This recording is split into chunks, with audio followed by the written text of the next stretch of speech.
My friends, and welcome to Pro Wrestling Daily. My name is Aaron Machbitz. Let's talk about Clash in Paris. Let's talk about match order and predictions for the WWE PLE called Clash in Paris. We know that in France, the fans are going to be absolutely nuts.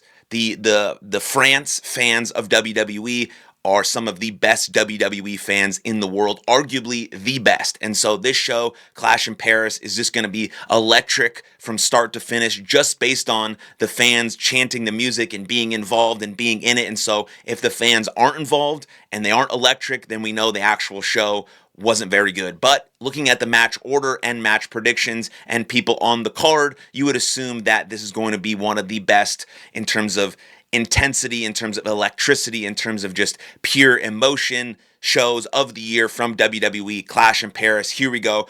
I'm going to go in order of what I think is going to be the order of the show, and then I'm also going to give my predictions on who I think is going to win, and maybe a little backstory. So to kick off the show, Clash in Paris, I think we're going to see Roman Reigns versus Bronson Reed, because you're going to see Bronson Reed later in the night in the Fatal 4-Way. You're probably also going to see Roman Reigns later in the night in the Fatal 4-Way, but this match kicks off the show. Roman Reigns, just absolute aura, the WWE superstar. You're going to kick off the whole show with Roman Reigns coming out and just getting the crowd absolutely on fire. Then you're going to see Roman Reigns and Bronson Reed have a really, really strong professional wrestling match, a lot of big boy moves, and obviously Roman Reigns is going to win this match. Roman Reigns is the biggest draw in WWE right now, and there's just not a chance in the world that Bronson Reed wins this match. He's going to have a really good showing, but Roman Reigns is going to win with the spear, and that is going to kick off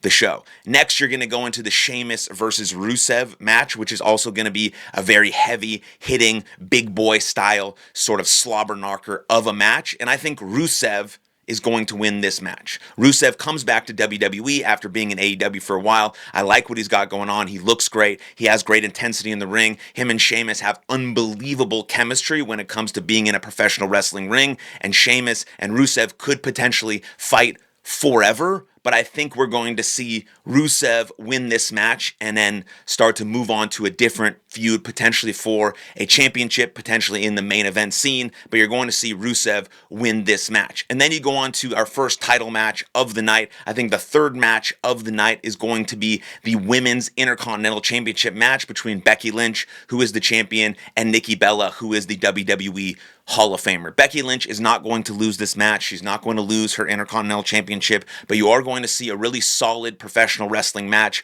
from Becky Lynch and Nikki Bella. I guess Becky Lynch is in some hot water because of her comments recently about an Osborne.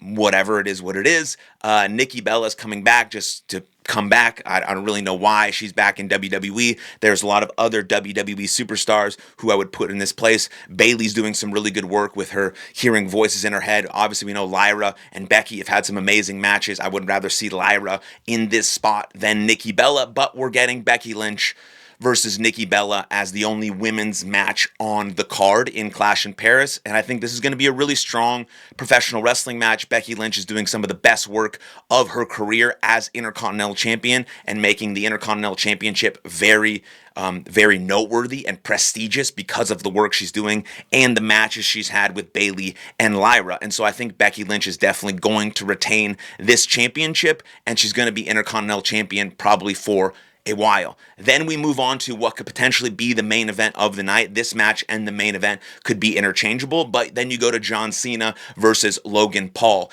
And you might think John Cena is going to win this match, but I just don't think that's going to happen. I think Logan Paul is going to get the biggest win of his career against John Cena. Logan Paul is going to win this match against John Cena at Clash in Paris, and the Paris, France fans are going to be pissed because nobody likes Logan Paul.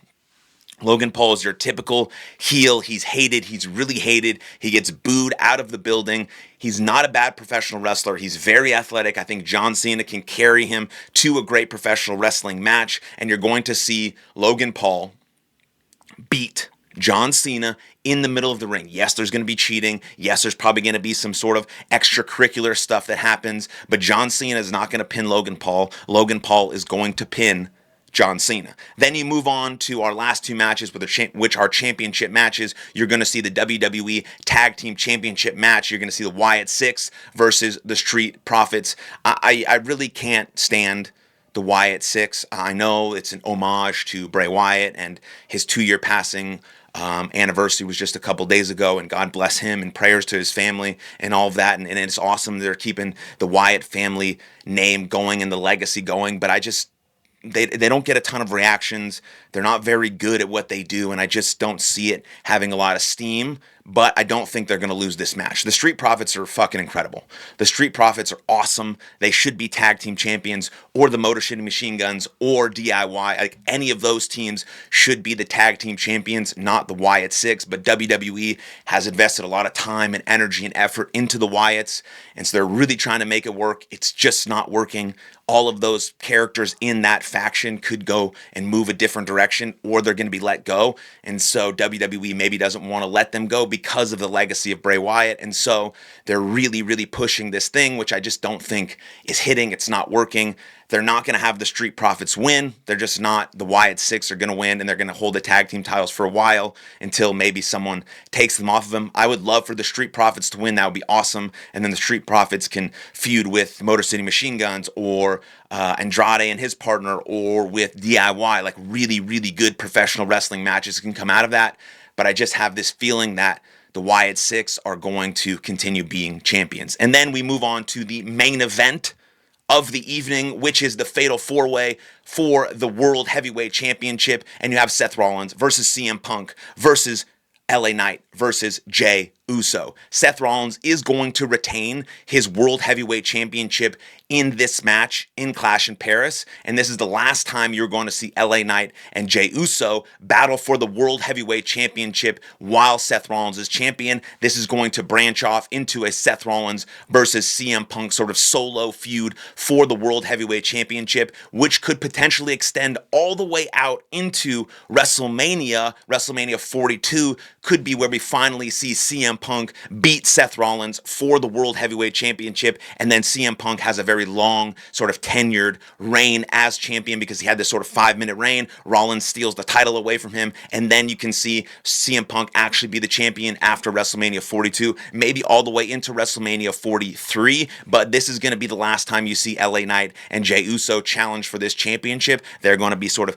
off into the distance, maybe upper mid-card type stuff, but then you're going to see Seth Rollins win, and you're going to see Seth Rollins and CM Punk feud for this title moving forward. So those are all of my predictions for Clash in Paris. Come back to this video post the WWE PLE to see if I got anything right or I was completely wrong and didn't know what the fuck I was talking about, which is highly possible. Let me know what your match predictions are in the comments down below. Then like this video, subscribe to the channel, and I'll see you guys next time. Lots of love.